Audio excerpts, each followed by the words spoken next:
Welcome to Car Con Carne. I'm James Van Osdell, and just yesterday, as I'm recording this, Car Con Carne was named Best Music Podcast in Chicago in the Chicago Reader's Best of 2022 issue.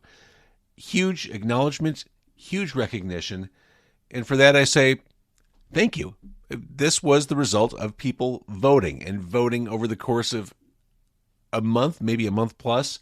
I'm incredibly grateful. Thank you for voting and supporting this show. I promise to keep doing what I'm doing and keep improving on what I'm doing for you and for musicians, especially Chicago musicians. We'll hear from a Chicago musician, a band, shortly tonight. I do want to say I had some nice congratulations messages on social, which was really cool to see. I did get one snarky message, something along the lines of, looks like all that shilling finally paid off. Now, to be clear, I was on social media asking for people to vote and letting them know about the survey in the Chicago Reader, which I think was important because had I not, I would have to think that a lot of people who listen to or watch this show may never have known about the Best of 2022 voting, let alone that Car Con Carne was in the voting, because there were hundreds of categories, and in each category there were a handful of eligible contenders for each of those categories. It was an awareness campaign more than anything. The bottom line is, I could talk about it all I wanted to. People didn't have to vote for me. I would never know, but they did. So it wasn't shilling so much as just letting people know, here's this thing I'm up for. Here's how you get there. Here's how you find it. Just so you know, it's not like we don't have a million distractions coming at us each and every day. Sometimes a little extra awareness helps.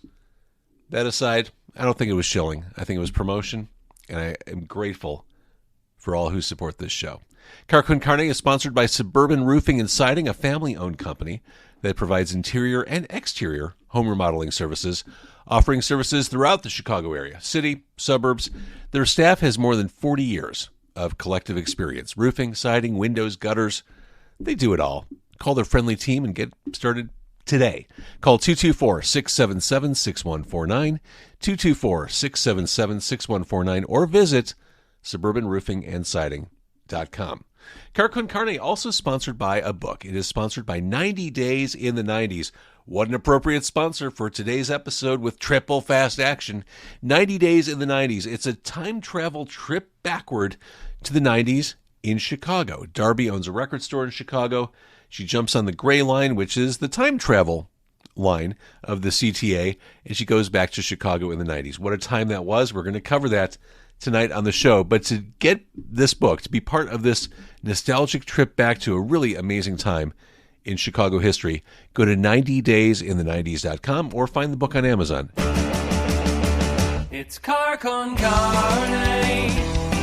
Let's eat in the car. It's Car Con Carne. And now here's the star of our show, James Van Osdell.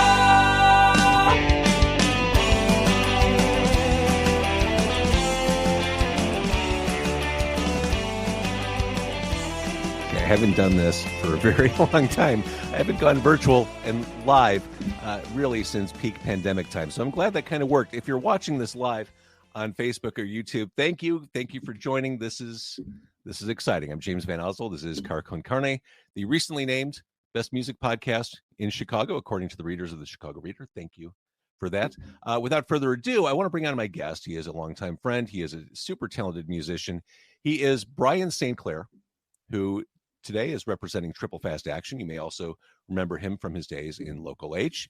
Triple Fast Action, this new album, this new triple album, it collects 32 rare and unreleased tracks from Triple Fast Action, including 20 that were recorded at the band's practice space in the early to mid-90s as they recorded demos for Capitol Records.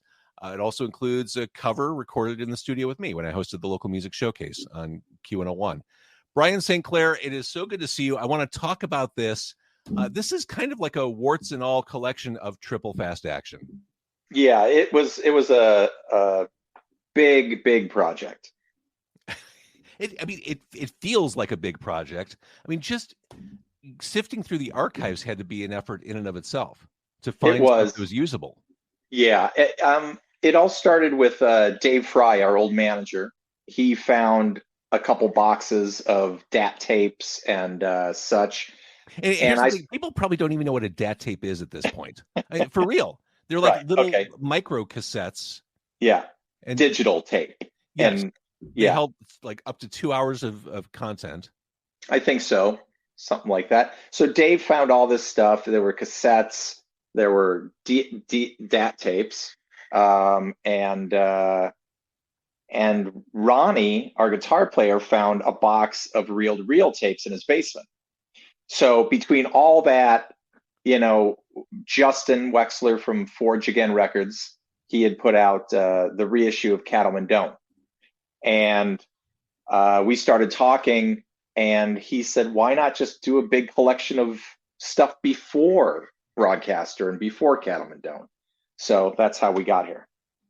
Broadcaster, the Capitol Records debut, and a couple of demos that led to different versions on Broadcaster or on this, like Aerosmith, Bird Again. And it's fun kind of hearing those early stages of those songs. Yeah, there's a really weird guitar line in Bird Again that Kevin wasn't too happy with when we were listening back to all this stuff, but I decided to keep it. And as I was listening to that demo and the cover of Someday I'll Treat You Good by Sparkle Horse on this album, I was thinking, did you guys also play Bird Again when you were in the studio with me back in the day? It's feel like you did. possible. It's possible. I don't remember. Lost in the sands of time. Yeah. I mean, it's possible I have it on tape someplace. Somebody out there might have the whole program that we did together, Right. on cassette. Yeah, long lost on my end for sure. And for context, for those who are watching or listening who are unfamiliar with Triple Fast Action, which is possible. I mean, we're maybe a couple generations have moved on since you put out Cattlemen Don't. Triple Fast Action, in the words of liner notes contributor Blake Smith of Fig Dish and Caviar, most of what is great about this band is evident in the opener, Small Amount, which may be a throwaway song for them, but one that most of us would have pawned our offset guitars to have written. Basically saying that Triple Fast on its worst day, which this isn't, is better than most bands on their best day. Yeah, Wes just would not stop writing. He was very prolific. Just kind of it seemed like every week there would be a couple new songs that we would have to put down on tape. Otherwise, we'd forget them because he was just rolling them out. And this is Wes Kidd, nonstop. the front man for Triple Fast. Yeah. Who his voice, I mean, that was a big selling point for the band. I mean, the way he could do from a whisper to a scream. And when he raged on mic, I mean, he put his vocal cords at risk every time he let go. Yeah. And early on, he was blowing his voice out, when we would hit the road, but he got the hang of it. He got used to that, however a vocalist does that sort of thing. I mean, Robin Zander, for instance, I work for Cheap Trick now, and he sings every single night, perfect pitch. And he's got that he can get that raspy, really loud screaming voice, but with tone. And I think Wes had something similar to that. Mm-hmm. Just practice. I mentioned what Blake said in the liner notes of the new album, Triple Fast Action. It's self-titled. It'll be available on the 21st of April. On the screen, as we're doing this live stream, I have a quote from Scott Lucas of Local H, which is on the hype sticker for the release. Triple Fast Action was the band we all wanted to be. And that's the story that's been told over and over again. You were the band that all the other bands could agree on. And this is in a period where no one could agree on anything. Getting consensus on anything was difficult. Knowing that and that period in time, were there bands that you thought, oh no, that's the band we want to be? Well,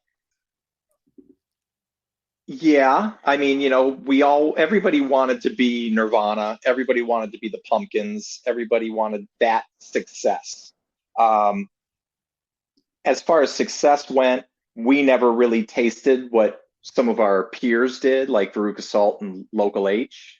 Um, Us and Fig Dish kind of faded off into obscurity. But I mean, we got to rub shoulders at least with success. And but I think for Triple Fast, it was more about the music and just the life. I mean, we just wanted to tour. That's all we wanted to do is go out there, make records, and tour. Well, to invoke Scott Lucas's name again, I mean, the last Local H album was Lifers. He has his podcast, Lifers, where in the podcast he talks to people who are lifers. Like this is what they do. This is what they'll always do. Brian St. Clair, I can't imagine you not being around music for the rest of your life. I agree with you. I mean, I'm looking at you on your screen. Looks like you have a gig poster to your right. You've got a wall of records behind you. Every time I see you on social media, you are buying a new wall of records. You are about as much of a music fan and practitioner as I will ever meet. Yeah, it's a lot of fun, and that's all I've ever known.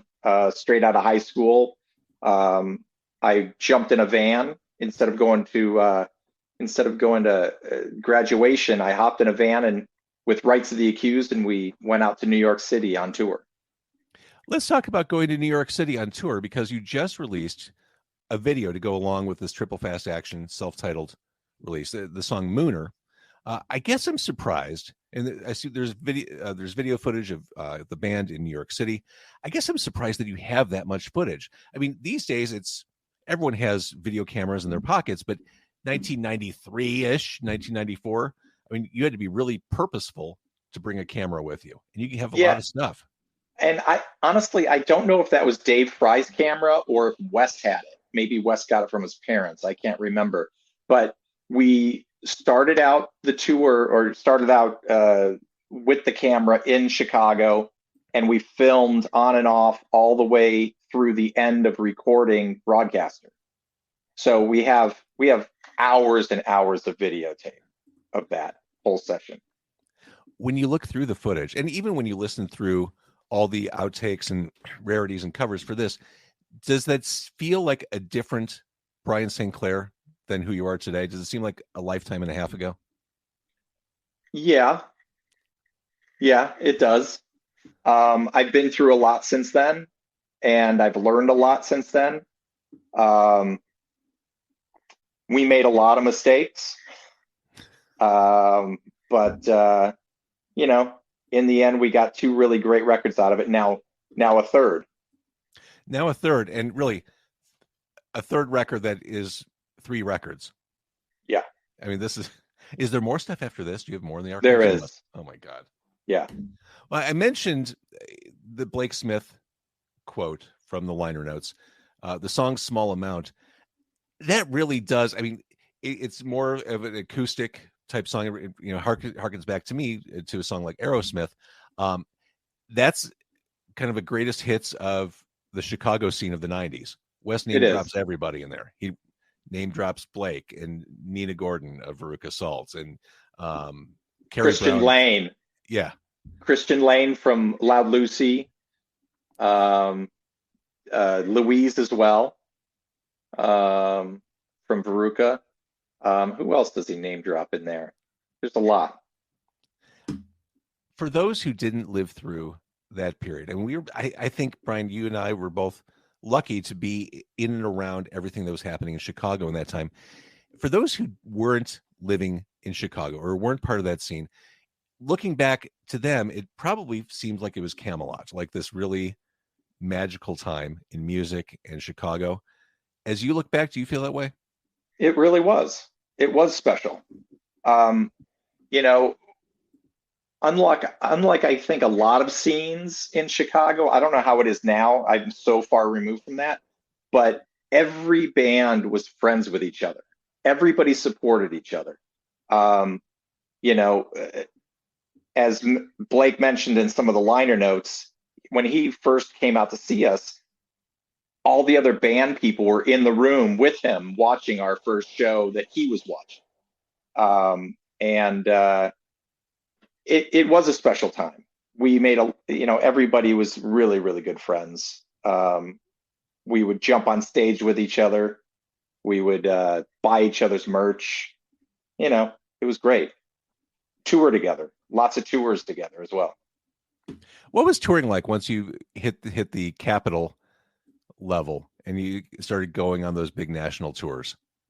It was a dream come true. We finally felt like, we made it because we had our own van, we had a trailer. We were getting tour support, which we needed back then, greatly, because we weren't making any money at the shows, just merch money, basically.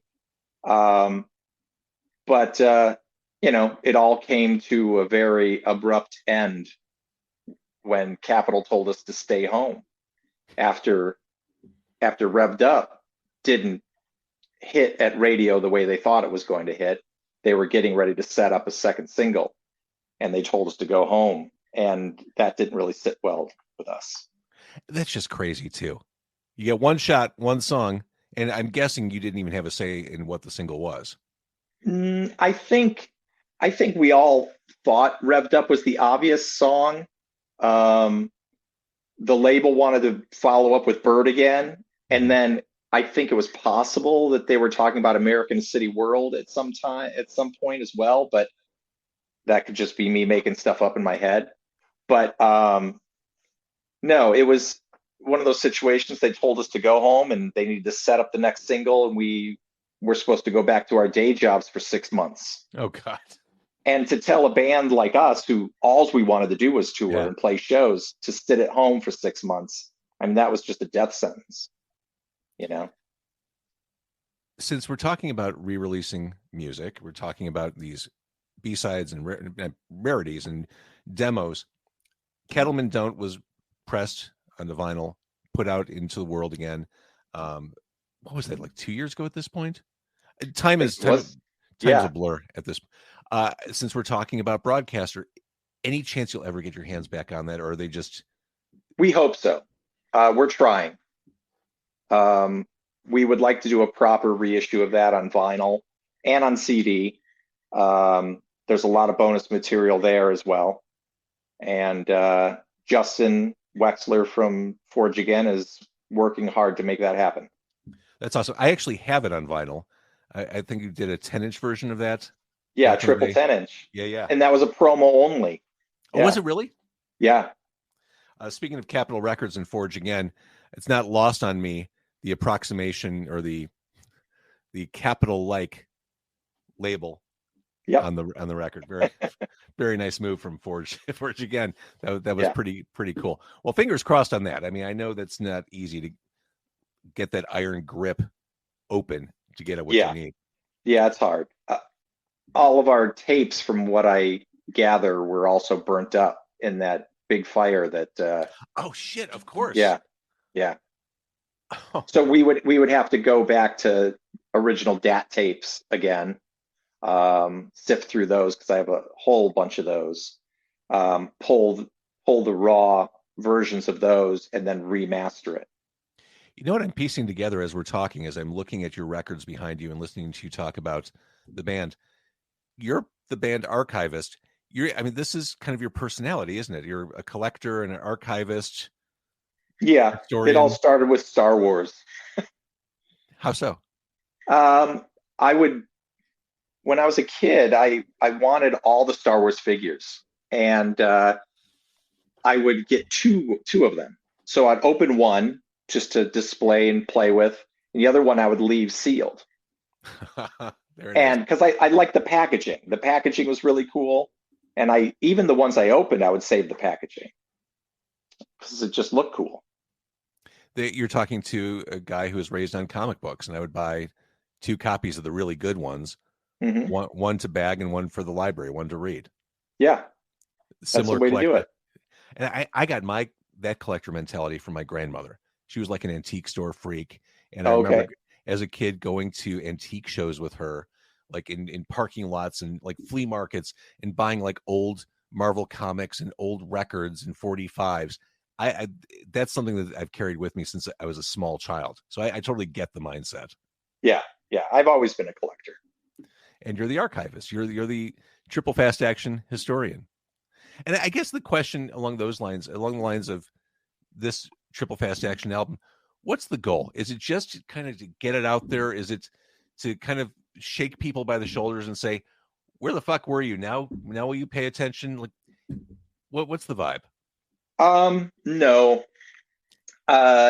It started when I kind of jokingly on social media said something about if there was a label out there that was interested in reissuing Cattlemen Don't on vinyl, because I wanted it in my collection.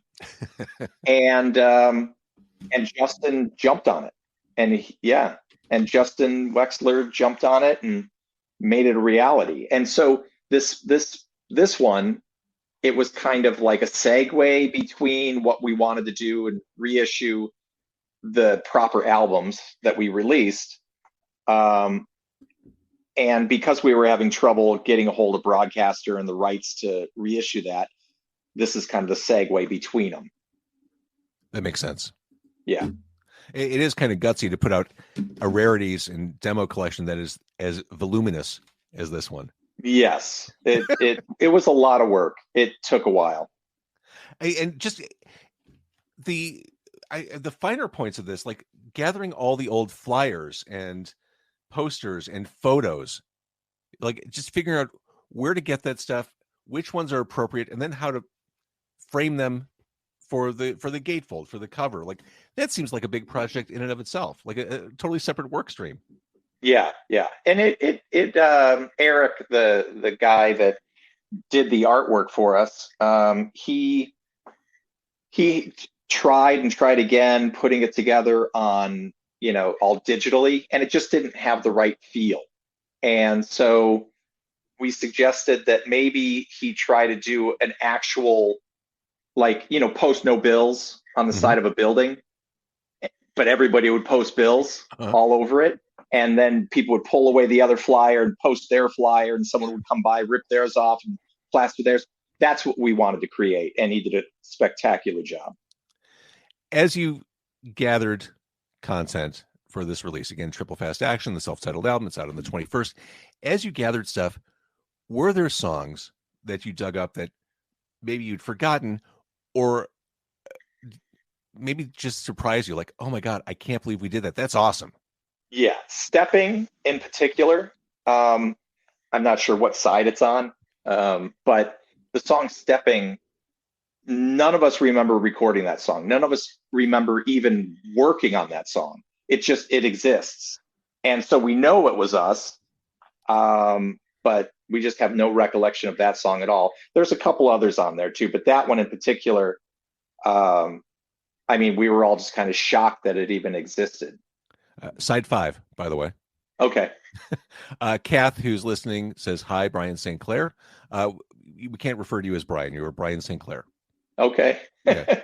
Full names only. Hi, Brian St. Clair. And Stephanie, I want to thank you for listening. I forgot what it was like to do these live. I got caught up in the excitement of doing things in my car. It? Yeah, it's kind of cool. And once we're done, it's done.